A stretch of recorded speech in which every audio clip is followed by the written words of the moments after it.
Nagbabala ang Philippine National Police sa tumataas na kaso ng bentahan ng sanggol sa bansa.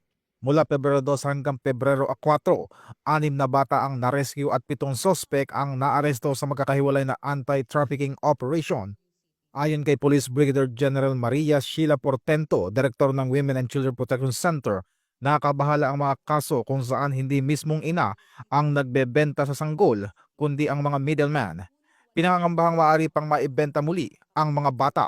Nabatid din na ilang transaksyon ang napag-usapan pa lamang bago pa maipanganak ang sanggol at may isang 2 araw na sanggol na nasakip ng mga otoridad.